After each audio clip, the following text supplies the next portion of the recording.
முக்கிய செய்திகள். நாடாளுமன்ற குளிர்கால கூட்டத்தொடர் சுமூகமாக நடைபெறும்.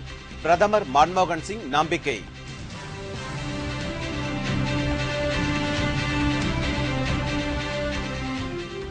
நாளை பாபர் மசூதி இடிப்பு தினம். தீவிரவாதிகள் அச்சுறுத்தலால் பாதுகாப்பு ஏற்பாடுகள் தீவிரம்.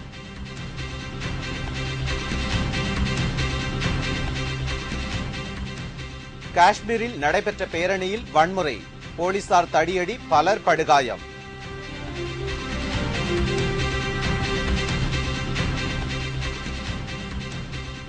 லோக்பால் மசோதாவை அமல்படுத்த மத்திய அரசு ஆர்வம் காட்டவில்லை. டெல்லியில் நடந்த பேரணியில் பிரசாந்த் பூஷன் குற்றச்சாட்டு.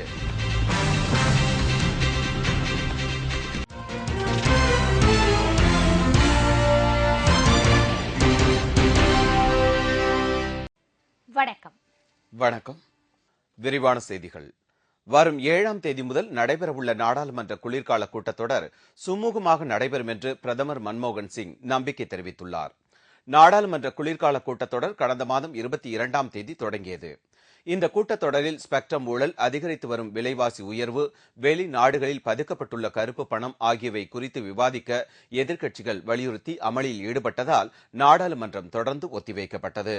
இத்துடன் சில்லறை வர்த்தகத்தில் அந்நிய நேரடி முதலீட்டிற்கு மத்திய அரசு அனுமதி அளித்த விவகாரமும் பெரும் புயலை கிளப்பியுள்ளது. இதனால் எதிர்க்கட்சிகளின் தொடர் அமளி காரணமாக நாடாளுமன்றம் 7ஆம் தேதி வரை ஒத்திவைக்கப்பட்டது. இந்நிலையில் டெல்லியில் நடைபெற்ற நிகழ்ச்சி ஒன்றில் பிரதமர் மன்மோகன் சிங் கலந்து கொண்டார். அப்போது பேசிய அவர், நாடாளுமன்ற கூட்டம் வரும் 7ஆம் தேதி மீண்டும் தொடங்க உள்ளது என்றும் இந்த கூட்டத்தொடர் சுமூகமாக நடைபெறும் என்று தாம் நம்புவதாக தெரிவித்தார். இதேபோல் லோக்பால் மசோதாவை இந்த கூட்டத்தொடரிலேயே தாக்கல் செய்ய மத்திய அரசு திட்டமிட்டுள்ளதாகவும் பிரதமர் மன்மோகன் சிங் கூறினார். நாடு எதிர்நோக்கியுள்ள பிரச்சினைகளை தீர்க்கவும், முக்கிய மசோதாக்கள் நிறைவேற்றவும் இந்த கூட்டத்தொடரை சுமூகமாக நடத்த எதிர்க்கட்சிகள் ஒத்துழைப்பு தர வேண்டும் என்று பிரதமர் மன்மோகன் சிங் அப்போது வலியுறுத்தினார். நாளை பாபர் மசூதி இடிப்பு தினம் அனுசரிக்கப்படுவதால் நாடு முழுவதும் பலத்த பாதுகாப்பு ஏற்பாடுகள் தீவிரப்படுத்தப்பட்டுள்ளன. டெல்லியில் உள்ள பாபர் மசூதி இடிக்கப்பட்ட தினமான நாளை தீவிரவாதிகள் நாச வேலைகளில் ஈடுபடக்கூடும் என்ற தகவலை அடுத்து நாடு முழுவதும் பலத்த பாதுகாப்பு ஏற்பாடுகள் தீவிரப்படுத்தப்பட்டுள்ளது. டெல்லியில் உள்ள நாடாளுமன்ற கட்டிடம், குடியரசுத் தலைவர் மாளிகை, செங்கோட்டை ஆகிய பகுதிகளில் பல அடுக்கு பாதுகாப்பு ஏற்பாடு செய்யப்பட்டுள்ளது. சென்னையில் மக்கள் அதிகம் கூடும் இடங்களான பேருந்து நிலையம், ரயில் நிலையம், வழிபாட்டு தலங்கள் ஆகியவற்றில் போலீசார் பாதுகாப்பு பணியில் ஈடுபடுத்தப்பட்டுள்ளனர். ரயில் நிலையங்களில் பயணிகளின் உடைமைகள் தீவிரமான சோதனைக்கு பின்னரே அனுமதிக்கப்படுகிறது. பதற்றம் நிறைந்த பகுதிகளில் கூடுதல் போலீசார் பாதுகாப்பிற்காக நிறுத்தப்பட்டுள்ளனர். சென்னை விமான நிலையத்திற்கு உள்ளே பயணிகள் அல்லாதோர் நுழைவதற்கு அனுமதி மறுக்கப்பட்டுள்ளது. மேலும் நெடுஞ்சாலைகளில் தற்காலிக சோதனை சாவடிகள் அமைக்கப்பட்டு ஏராளமான போலீசார் தீவிர வாகன சோதனையில் ஈடுபட்டு வருகின்றனர். சந்தேகத்திற்கு இடமான வகையில் நிறுத்தப்படும் வாகனங்கள் அப்புறப்படுத்தப்பட்டு தீவிர சோதனை மேற்கொள்ளப்பட்டு வருகிறது. இதற்கிடையே ரயில்கள் மூலம் வெளியூருக்கு அனுப்பப்படும் பார்சல் புக்கிங் நிறுத்தப்பட்டுள்ளது. தமிழகத்தில் முக்கிய சுற்றுலா தலங்களில் உள்ளே தங்கும் விடுதிகளில் போலீசார் திடீர் சோதனை மேற்கொண்டு வருகின்றனர். பாபர் மசூதி இடிப்பு தினத்தை முன்னிட்டு தீவிரவாதிகள் நாச வேலைகளில் ஈடுபடக்கூடும் என்ற சந்தேகம் எழுந்துள்ளதால் போலீசார் அதிரடி சோதனை நடத்தி பாதுகாப்பை பலப்படுத்தி வருகின்றனர். காஷ்மீர் தலைநகர் ஸ்ரீநகரில் நடைபெற்ற பேரணி ஒன்றின் போது போலீசாருக்கும் பொதுமக்களுக்கும் இடையே ஏற்பட்ட மோதலில் வன்முறை வெடித்தது. உலகம் முழுவதும் இஸ்லாமிய மக்கள் மொஹரம் பண்டிகையை கொண்டாடி வருகின்றனர். நாளை மொஹரம் கொண்டாடப்படுவதால் அதை முன்னிட்டு காஷ்மீர் தலைநகர் ஸ்ரீநகரில் பேரணி ஒன்று நடைபெற்றது. கடந்த 1989ஆம் ஆண்டு முதல் மொஹரம் தினத்தன்று காஷ்மீர் மாநிலத்தில் 144 தடை உத்தரவு பிறப்பிக்கப்பட்டு வருகிறது. இந்நிலையில் இந்த தடை உத்தரவுக்கு எதிர்ப்பு தெரிவித்து நடைபெற்ற பேரணியின் போது போலீசாருக்கும் பேரணியில் ஈடுபட்டவர்களுக்கும் இடையே மோதல் எழுந்ததை அடுத்து கூட்டத்தை கலைக்க போலீசார் தடியடி நடத்தினர்.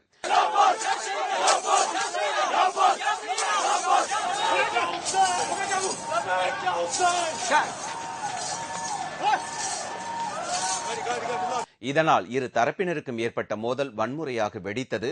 இந்த மோதலை தொடர்ந்து மாநிலம் முழுவதும் பலத்த பாதுகாப்பு போடப்பட்டுள்ளது. வலிமையான ஜன் லோக்பால் மசோதாவை நிறைவேற்ற மத்திய அரசு ஆர்வம் காட்டவில்லை என்று பிரசாந்த் பூஷன் குற்றம் சாட்டினார். ஊழல் மற்றும் கருப்பு பணத்திற்கு எதிராக தீவிரமாக போராடி வரும் சமூக சேவகர் அண்ணா ஹசாரே ஊழல் குற்றச்சாட்டுகளில் ஈடுபட்டவர்களை தண்டிக்கும் வகையில் வலிமையான லோக்பால் மசோதா உருவாக்கப்படும் என்று தீவிரமாக போராடி வருகிறார். இதற்காக 2 முறை உண்ணாவிரதம் இருந்த அவரிடம் நடப்பு குளிர்கால கூட்டத்தொடரில் லோக்பால் மசோதா தாக்கல் செய்யப்படும் என்று மத்திய அரசு உறுதியளித்திருந்தது.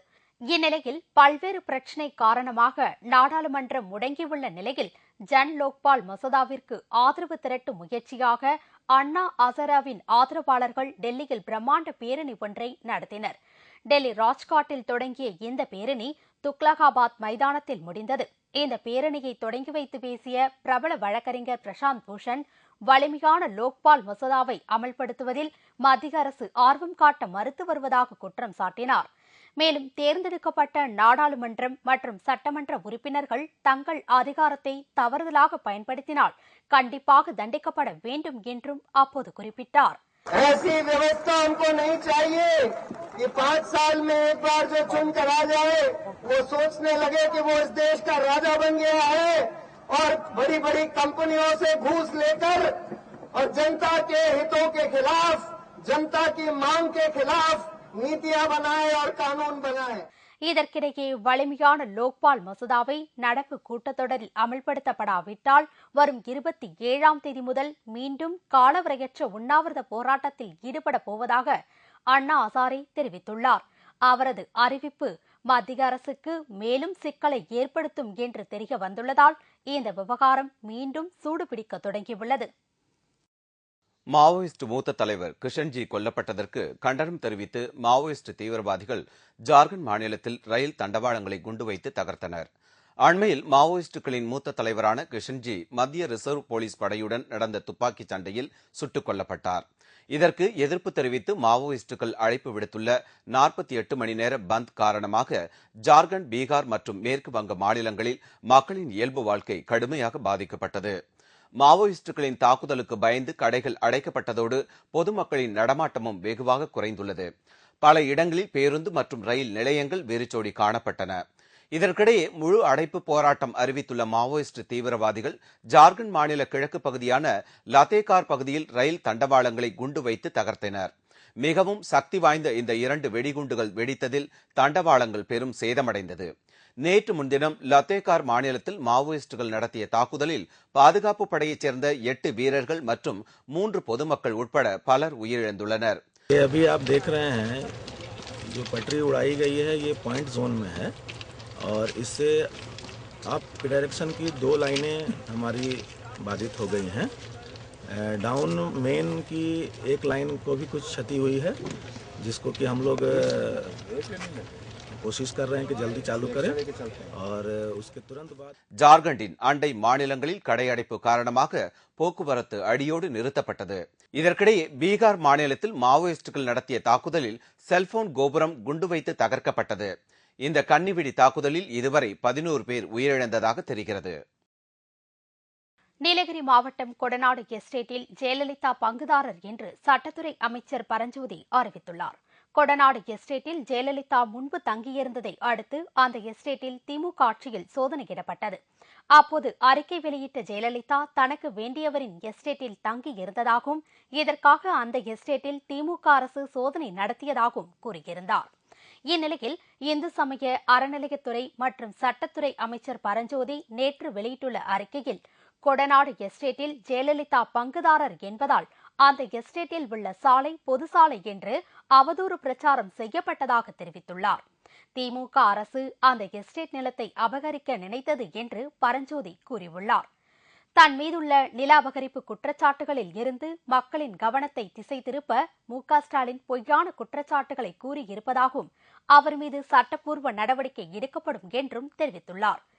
சிறுதாவூரில் தாழ்த்தப்பட்ட மக்களின் பஞ்சமி நிலத்தை ஜெயலலிதா அபகரித்ததாக கூறப்படும் குற்றச்சாட்டுகள் குறித்து விசாரணை நடத்திய நீதியரசர் சிவசுப்பிரமணியம் ஜெயலலிதாவுக்கு எதிராக புகார் இல்லை என்று தெரிவித்திருப்பதாகவும் பரஞ்சோதி கூறியுள்ளார். கள்ளநோட்டை புழக்கத்தில் விடுபவர்களுக்கு ஆயுள் தண்டனை வழங்கும் சட்டத்தை அமல்படுத்த மத்திய அரசு தீவிர பரிசீலனை மேற்கொண்டு வருகிறது. இந்தியாவின் பொருளாதாரத்தை அடியோடு சீர்குலைக்கும் நோக்கில் பாகிஸ்தான் உள்ளிட்ட பல்வேறு நாடுகள் வங்கதேசம் வழியாக கள்ள நோட்டுகளை கடத்தி புழக்கத்தில் விட்டு வருகிறது. அது மட்டுமல்லாமல் தீவிரவாதிகளும் தங்கள் பங்கிற்கு ஆங்காங்கே கள்ள நோட்டுகளை புழக்கத்தில் விட்டு வருகின்றனர். இந்நிலையில் கள்ள நோட்டை புழக்கத்தில் விடுவோர் மீது பயங்கரவாத தடுப்பு சட்டத்தின் கீழ் நடவடிக்கை எடுக்க உள்துறை செயலகம் முயற்சிகள் மேற்கொண்டு வருகிறது. கள்ளநோட்டு குறித்து மத்திய அரசு வெளியிட்டுள்ள அறிக்கையில் நாட்டில் தற்போது 12 லட்சம் கோடி ரூபாய் மதிப்பிலான கள்ள நோட்டு புழக்கத்தில் உள்ளதாக தெரிவித்துள்ளது. கம்பம் அருகே முன் விரோதம் காரணமாக நிலத்தரகர் ஒருவர் கொலை செய்யப்பட்டதை அடுத்து கொலையாளியை கைது செய்ய கோரி மருத்துவமனை உறவினர்கள் முற்றுகையிட்ட சம்பவம் அப்பகுதியில் பெரும் பரபரப்பை ஏற்படுத்தியது. தேனி மாவட்டம் கம்பம் அருகே கேஎம்பட்டி கிராமத்தைச் சேர்ந்தவர் தனிச்செல்வம் நிலம் வாங்கித் தரும் இடைத்தரகராக செயல்பட்டு வந்தார். இவர் நேற்று இருசக்கர வாகனத்தில் சுருளிப்பட்டி அருகே சென்று கொண்டிருந்தார். அப்போது அவரை ஒருவர் வழிமறித்து மிளகாய் பொடியை தூவிவிட்டு அரிவாளால் சரமரியாக வெட்டிவிட்டு ஓடிவிட்டார். இதில் பலத்த காயமடைந்த தரகர் தனிச்செல்வம் சம்பவ இடத்திலேயே உயிரிழந்தார். தகவல் அறிந்த காவல்துறையினர் சம்பவ இடத்திற்கு விரைந்து வந்து கொலை செய்யப்பட்ட தனிச்செல்வத்தின் உடலை கைப்பற்றி வழக்கு பதிவு செய்தனர். முன் விரோதம் காரணமாக இந்த கொலை நடந்துள்ளதாக கூறப்படுகிறது. இந்நிலையில் கொலை செய்யப்பட்ட தனிச்செல்வத்தின் உறவினர்கள் கொலையாளியை கைது செய்ய கோரி மருத்துவமனையை முற்றுகையிட்டு ஆர்ப்பாட்டத்தில் ஈடுபட்டனர். இதையடுத்து அங்கு பதற்றமான சூழ்நிலை உருவானதால் அங்கு போலீசார் குவிக்கப்பட்டனர்.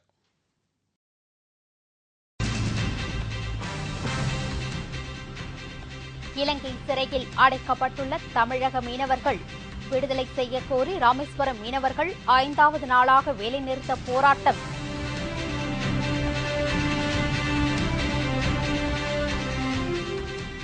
திருவண்ணாமலை கார்த்திகை தீப திருவிழா கோலாகலம், பஞ்சமூர்த்திகள் வெள்ளித்தேரில் வீதி உலா மற்றும் பல செய்திகள் விளம்பர இடைவேளைக்கு பிறகு.